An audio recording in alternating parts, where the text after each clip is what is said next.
Cuba nowadays is getting ready for the visit of Pope Benedict XVI. A papal visit is an exciting event in any country in the world, let alone in Cuba with its Catholic majority on one hand and the state-church relations marked by attention to dialogue process over the past decades on the other. The visit on 26th and 28th of March will be the second papal trip to Cuba in the past 14 years, after John Paul II visited in 1998. John Paul's 5-day stay on the Caribbean island was memorable for the Cuban people, mainly thanks to the former Pope's call, "Let Cuba open to the world and let the world open to Cuba."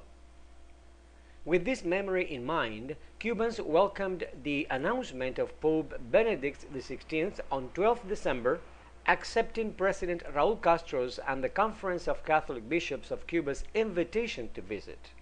The details on the trip were agreed in a meeting between President Castro and a delegation from the Vatican.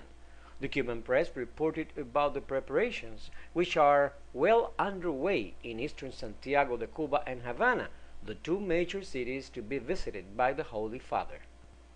The Archbishop of Havana, Cardinal Jaime Ortega, told me this week that John Paul's visit boosted a change in Cuba and led to a gradually growing openness towards the Catholic Church, a process which kept unfolding over the years. The Cardinal said the Pope will come to consolidate a process of our own return to our own roots, which reinforces our identity as people, a process that favors reconciliation among all Cubans and creates an environment of hope. The Cardinal observed a new phase in the relationship between the Catholic Church and Cuba's people and government.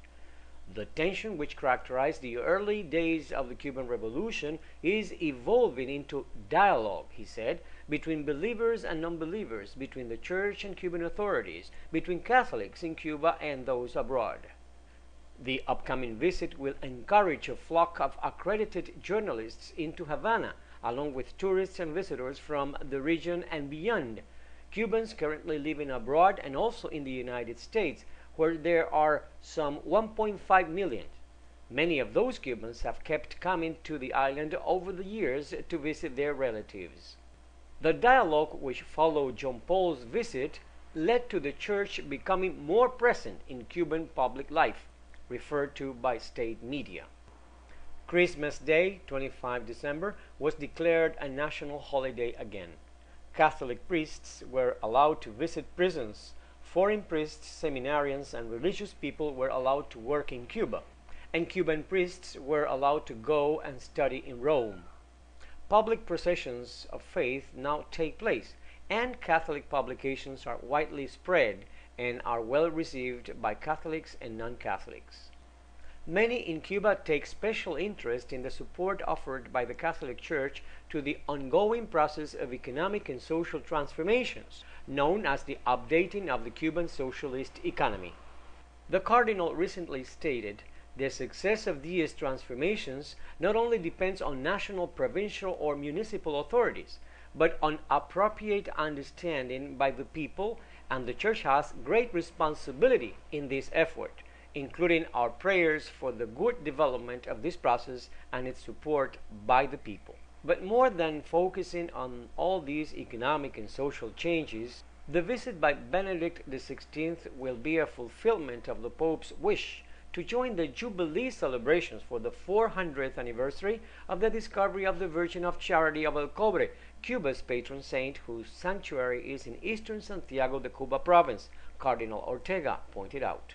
In a recent interview to state television, the Vicar General of Havana, Monsignor Carlos Manuel de Céspedes, acknowledged the early days of tension between the Church and the state, a tension typical to most Marxist regimes in the past.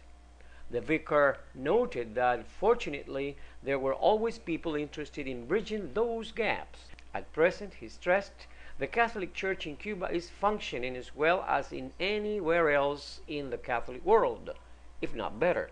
Over 100 inmates were released from prison in 2011 as a result of an improving government-church dialogue that started in 2010 about this issue.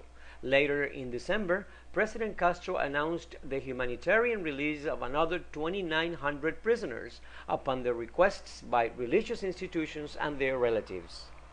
These inmates were under status of common prisoners, and the action was in tune with their appropriate behavior in their penitentiaries and as a gesture in view of the upcoming visit by the Pope. The Holy Father will arrive in the eastern city of Santiago de Cuba on March 26.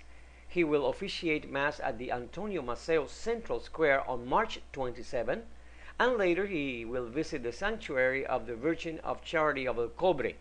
And then he will leave for Havana, where he will be welcomed by Cardinal Jaime Ortega, Archbishop of Havana, and other religious and civil authorities. Also on March 27, Benedict XVI will meet with Cuban President Raúl Castro, and later he will visit the Catholic bishops. And on March 28th, the Pope will officiate Mass at the José Martí Revolution Square before returning to Rome. For Global Radio News, I'm Luis Chirino.